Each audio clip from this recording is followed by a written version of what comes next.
I think coming off of the strange COVID experience that we've all gone through in the last year has opened many organizations' eyes about the role that GBS plays and what they can do in defining the company's future.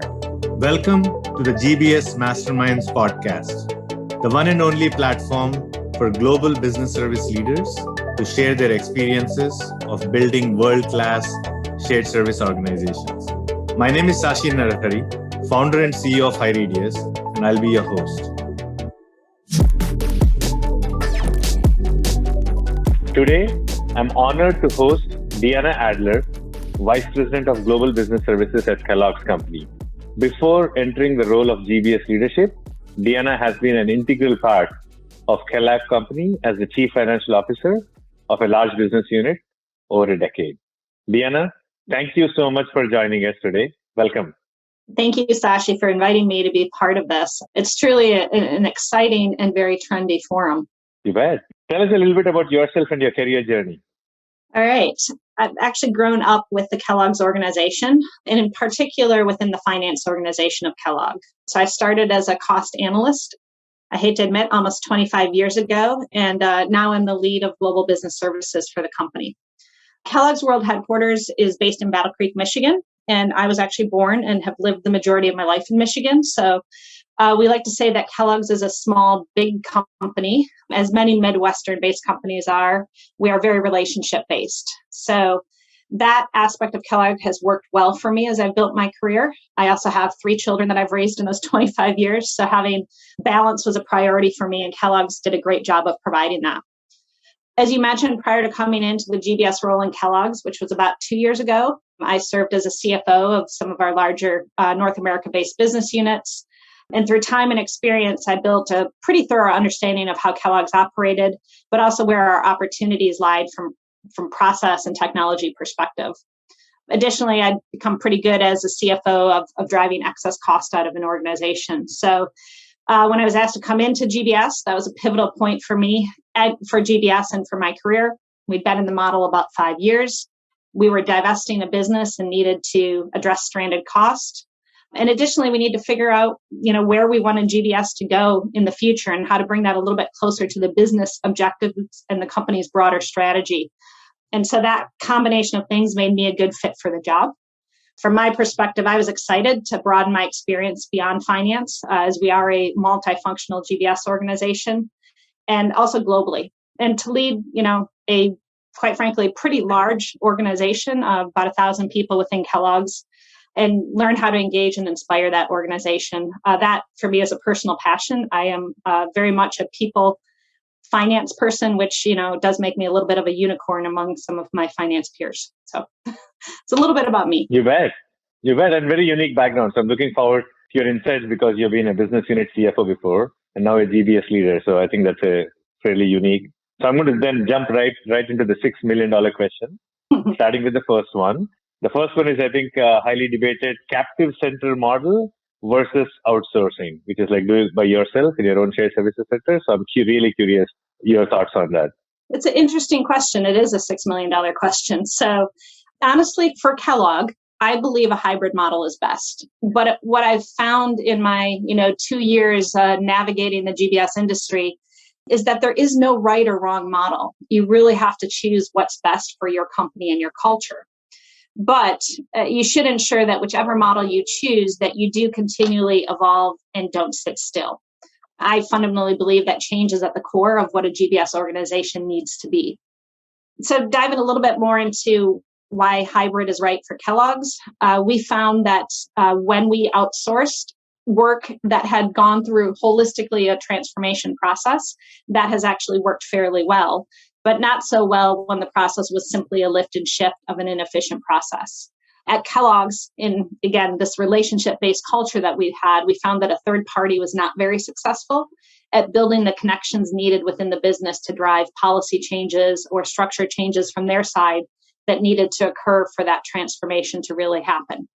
Thus, we actually did, in the last couple of years, pull some processes back from an outsourcer, not because we don't see them as a part of our model going forward, but because it's the only way that we could actually transform those processes. Going forward, I see us using outsourcing in 3 ways. One is, still to operate a low cost, well-defined, well-functioning process, with low cost being a key component. Secondly, to help us on our automation journey by using the scale of the outsourcer to do that.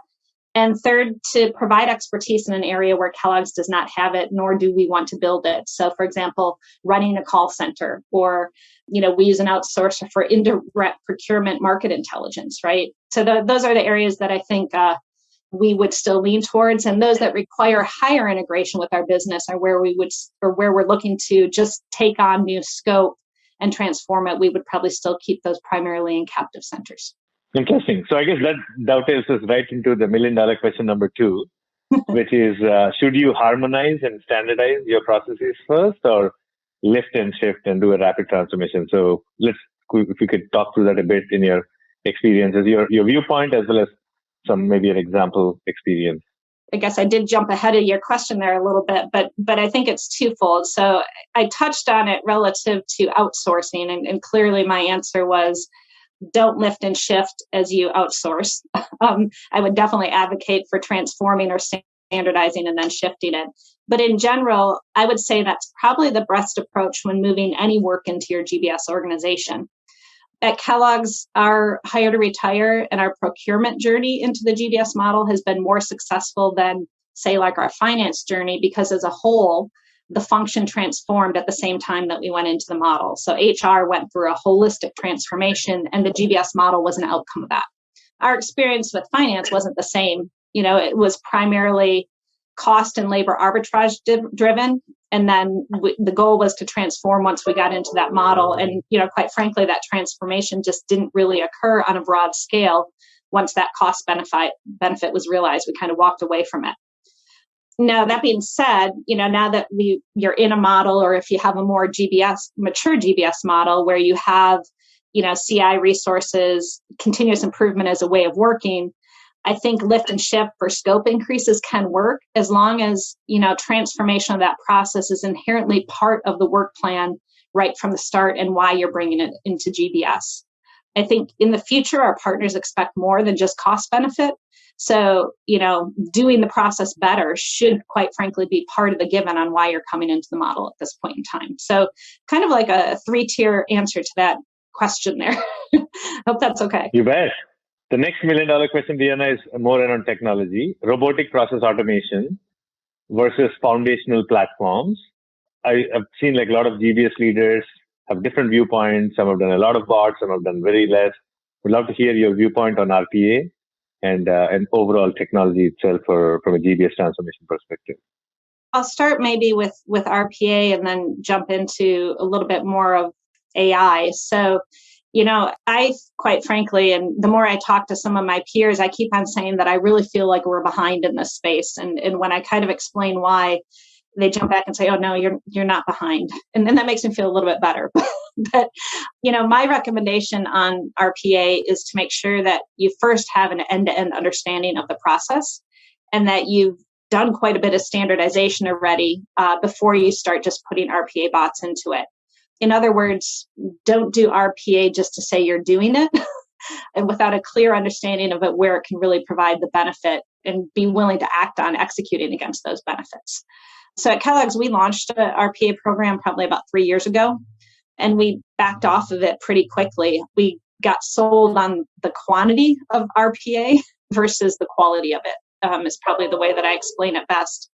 So we're eager to get back into it, but are looking at first using process mining tools to fix the process and identify the best spots for automation. We also want to look to use our outsourcing partners where possible for their expertise and scale in that area. So it's been an interesting journey for us. I think we're ready to jump back in, but also probably jump into it a little bit more on a test and learn and smaller scale than going after 40 bots at one point in time. AI, for me, is more complex to execute against. I don't see us on our own getting there until we figure out RPA. But this is a place where I do look to our partners, or as we broaden our technology or SaaS solutions like HighRadius, that AI should be an integral part of the solutions that we're looking at in that space. So that's kind of how I'm thinking about going after the AI technology aspect. Interesting. I like your perspective on how not just think about the number of bots. Sometimes you feel like you should just build a lot of bots and create a perception of automation, because what you're saying is bots, if you think about multiple mini processes and not the overall end-to-end process, then you're stitching a bunch of things together versus a holistic approach. So thanks for those insights. Governance over that is key also. And the more bots you have with the less governance is going to cause you a problem over time also. You bet. That's a valid point. All right. The next one, actually, I just did a session on this one with a bunch of GBS leaders. This is heavily debated, which is what is the role of GBS? Like more in an honest way, like mainly cost cutting and cost reduction, or driving business outcomes, being a revenue driver. And I think this is like a soul searching transition that's happening to all the GBS leaders and the GBS out there in terms of now that you've accomplished reasonable amount of, like, let's say labor cost arbitrage, like what next? So your thoughts? Again, remember, there is the CFO part of me. So my first answer is going to be that GBS should always have a cost reduction focus as a general principle. It's at the core of why the model came to exist, right? So we can never forget that. However, I believe GBS organizations can obviously provide more value that goes beyond just low cost. And that value, most simplistically comes by obviously providing effective, efficient services that drive improved outcomes in the processes that we touch. So for example, we can manage cost and use labor arbitrage, but probably the bigger benefit for the company is how do we actually use our, processes around, say, for example, accounts receivable, accounts payable, to improve cash flow through just running better processes, getting rid of duplicate payments, being able to collect more invalid deductions. Those are the things that the company really wants from us, right, at our core. Another example would be that I think people are leaning into is providing great experiences for our employees as they navigate talent management, pay, and benefit processes, which by default, the more efficient you can make those experiences or processes for your employees, the more time they have to spend on their value-driving core accountabilities versus, just navigating how to do something. So those are all ways that you should be building upon cost cutting to provide value to the company. So at Kellogg's, we've kind of set our vision for the organization, for GBS, to be a strategic partner that in essence serves as the engine of those Kellogg's core enabling functions like finance, like HR, like supply chain. And that is our role in delivering against the company's deploy for growth strategy. Now, I know many organizations are more mature than us and maybe farther on the transformation journey, and some may be leaning into delivering services that are more directly related to revenue growth. That's an opportunity, and I do believe that there's a place for that.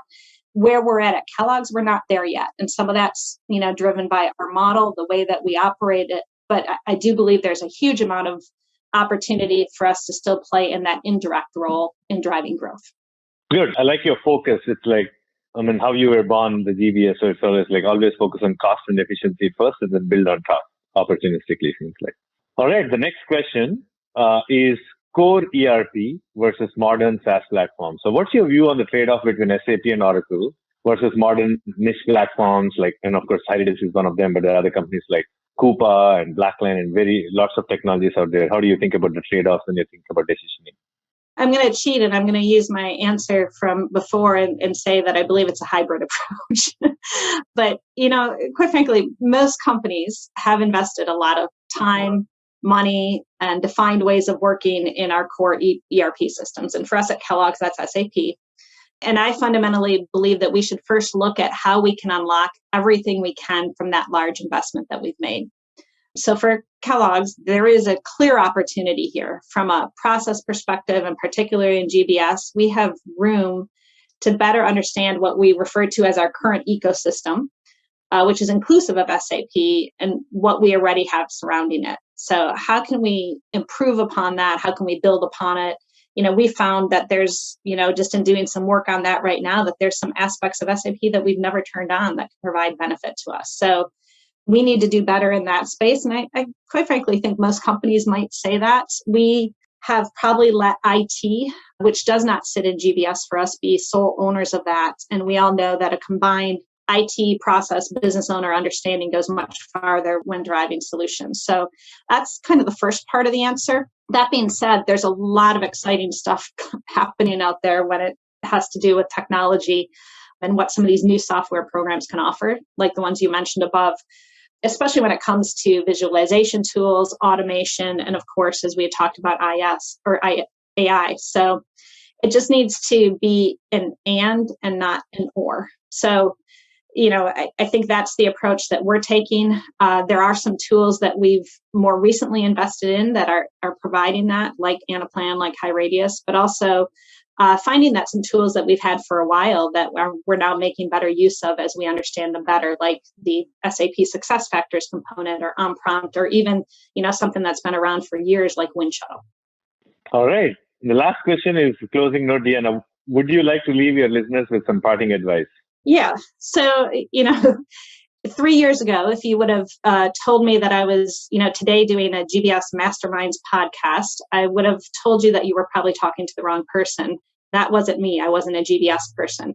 But I have to say that I have, quite frankly, thoroughly enjoyed my GBS journey at Kellogg's. And I'm very, very proud of the team, the organization that we've created, and the progress that we've made in delivering against that GBS vision I referred to before. And I think some of that is that GBS is an industry, is an exciting place to be. And I think coming off of the strange COVID experience that we've all gone through in the last year has opened many organizations' eyes about the role that GBS plays and what they can do in defining the company's future. I'll say it again, to make that happen, I fundamentally believe that change and changing needs to be at the core of being in GBS, but that's actually exciting. And I found that I've used professional muscles I didn't even know I had in my first 20 years at Kellogg's. And I've actually done more strategic, creative work in the last 2 years in GBS than I did, probably for 8-9 years as a CFO of business. So that's been rewarding and it's been fun. So I think just the leading thought is that I believe GBS leaders, GBS organizations, GBS partners have a unique opportunity at this time. Coming off COVID, and with most of us kind of sitting on the edge of what we know is digital transformation in our companies, to provide some unique perspective, knowledge, and tool sets to help transform our company. So we just need to all step into it. So very exciting times. You bet. So for all those audience out there listening, if you're especially in markets or in finance functions, think of a career in GBS. Seems like there's a lot of action. And thank you so much, Deanna, for your perspective. All right. Thank you. That was the GBS Masterminds podcast. For more information, visit gbsmasterminds.com and make sure to search for GBS Masterminds in Apple Podcasts, Google Podcasts, Spotify, or anywhere else podcasts are found. Click subscribe so you don't miss any future episodes. And on behalf of the team here at HighRadius, thanks for listening.